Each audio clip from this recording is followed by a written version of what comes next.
Saudações amigos e alunos do NEAF, tudo bem com vocês? Começando mais um Top Atualidades, que já está aí na sua telinha, semana de 17 a 23 de abril de 2018. Mural de notícias, Parlamento de Cuba anuncia Miguel Díaz-Canel, o Bermúdez, para substituir Raul Castro como presidente. Aécio Neves, réu da Lava Jato e um fardo incontornável para o PSDB. Fundo Monetário Internacional, o mundo vive risco de recaída ao cenário da crise de 2009, com escalada da dívida global. Rosa Weber sugere conciliação entre União e Roraima em relação à fronteira com a Venezuela, e Israel completa 70 anos entre comemorações e protestos. E uma vez lido o mural, a gente vai para aquela aula de destaque.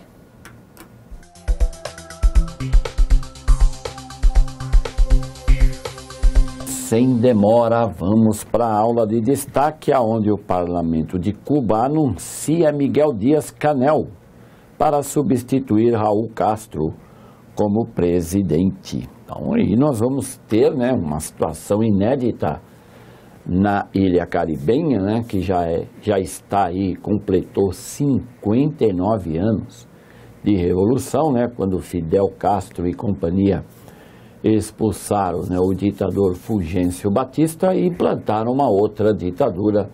Acabaram lá em 62 se alinhando à União Soviética, aí veio o embargo econômico, a crise dos mísseis, é tudo aquilo que você, se não sabe, é fácil de ver, está tudo lá na história. E, claro, nesses 59 anos de governo cubano, é a primeira vez que os cubanos, os que nasceram logo após a Revolução, vão ter um governo que não tem o sobrenome Castro.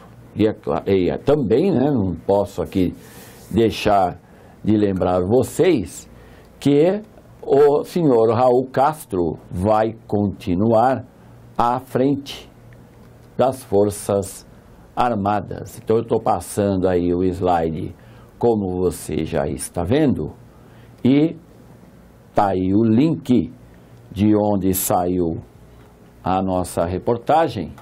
E também eu preciso aqui, acho bom, fazer um apanhado aqui na lousa, onde mudanças em Cuba, nós temos agora o Miguel Mário Díaz-Canel Bermúdez, que tem uma imagem moderna, mas tem as ideias lá em 59, porque é um cara que fala pouco, mas é sorridente, tem, é mais jovem, óbvio, é mais jovem que o Raul Castro, mas garantiu que o Partido Único, Partido Comunista Cubano, vai continuar no poder. Então ele foi escolhido por 99% dos deputados e ele quer ser chamado de presidente.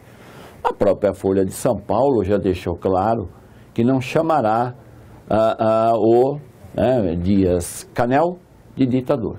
Chamava Fidel, chamava o Raul Castro, mas não vai chamar o Canel.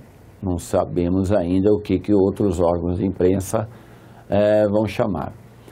Castro ficará à frente das Forças Armadas, como eu já lembrei, e 59 anos de revolução é o que completou agora em janeiro de 2018.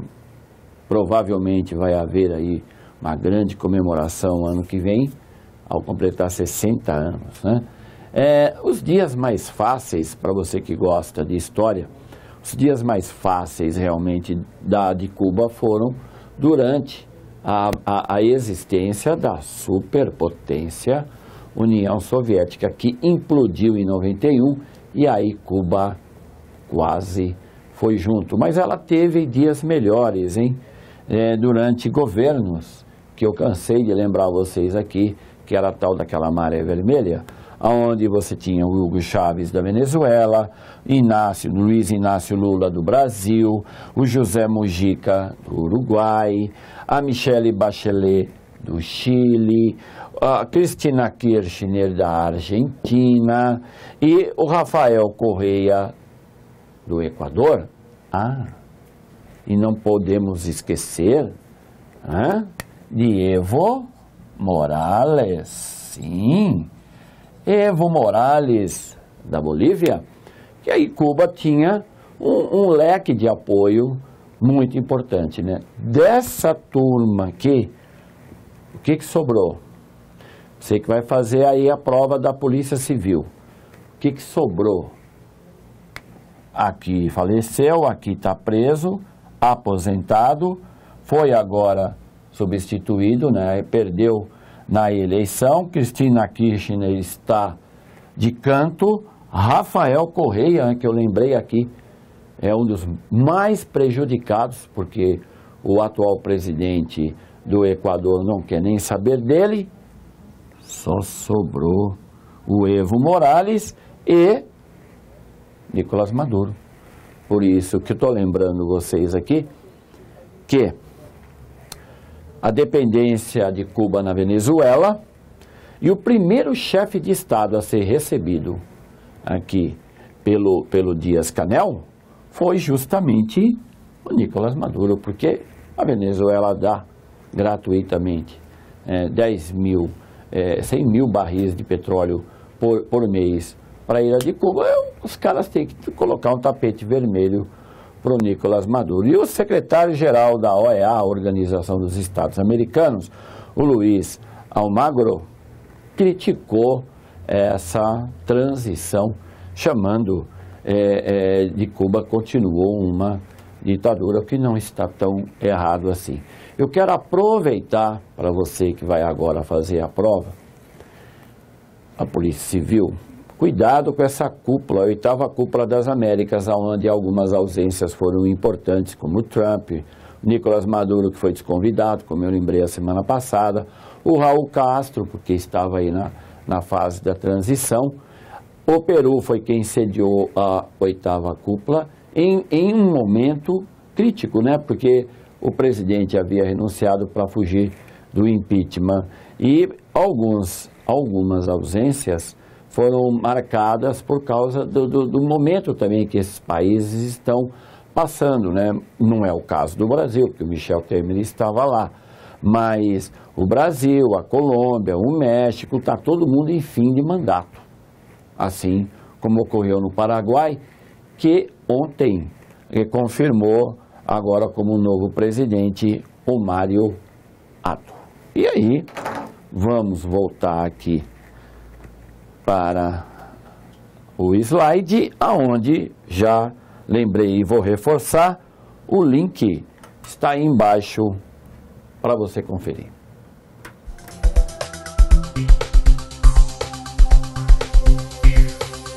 E continuando, o Top Atualidades, Brasil Lava Jato. Aécio Neves, réu na Lava Jato, é um fardo incontornável para o PSDB? Será que o senador aqui de carreira, né? Tem um senador de carreira aqui, esse é o Aécio Neves. Será que ele vai acabar queimando o filme do ex-governador Geraldo Alckmin? Por quê?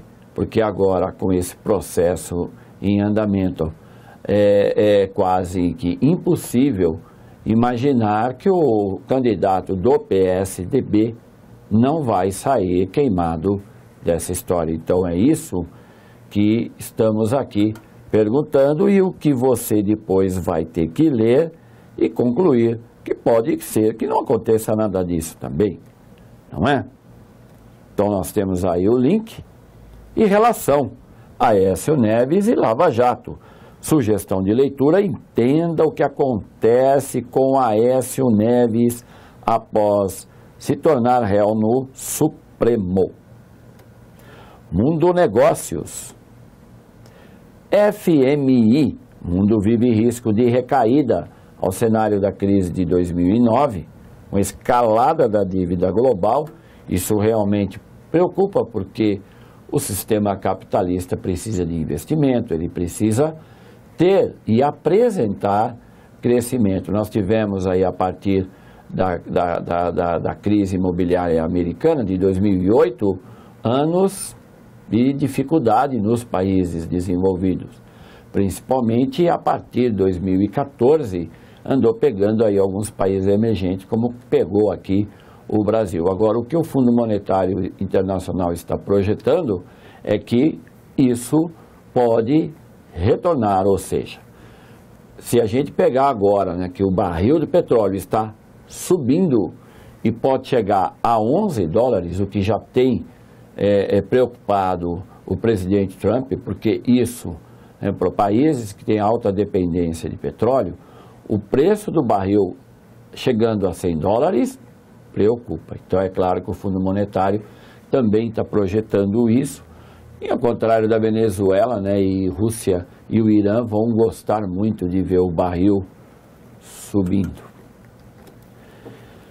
Relação: crise econômica de 2009, Fundo Monetário Internacional. Sugestão de leitura: países emergentes ascendem de novo. Brasil, política. Rosa Weber sugere conciliação entre União e Roraima em relação à fronteira com a Venezuela, que é esse caso, né, complicado, que está aí a chegada de aproximadamente 600 imigrantes da Venezuela para dentro da Roraima por dia. 600. Então, esse número já está provocando em algumas cidades da Venezuela a falta, por exemplo, de vagas escolares. Então, claro que o Brasil vai ter que tomar aí algumas medidas. Então, essa sugestão vai ter que ser levada em consideração. Relação: fronteira de Roraima e conciliação. Sugestão de leitura: a AGU vai instaurar câmara de conciliação para tratar o pedido de fechamento de fronteira de Roraima. Mundo, protestos. Israel completa 70 anos entre comemorações e protestos. Então, de novo, candidato da Polícia Civil, fique esperto, né? Trump já deixou claro que Jerusalém é capital de Israel. E esse ano, 2018, que é uma data cheia, a questão da fundação do Estado de Israel, aprovado pela ONU em 1947, e no ano seguinte, 48, teve uma guerra com os palestinos que é falada, né, e chamada pelos israelenses como a Guerra da Libertação, e é por isso que os israelenses não comemoram 47, eles comemoram 48. Então, tudo que se refere aí ao Oriente Médio, claro que você vai ter que passar por essa questão que é o Estado de Israel e as suas relações aí muitas vezes estremecidas com os países vizinhos de língua árabe e religião islâmica. Então, tá aí o slide para você conferir. E relação: aniversário do Estado judeu e protesto. Sugestão de leitura: primeiro-ministro de Israel apoia ataques à Síria.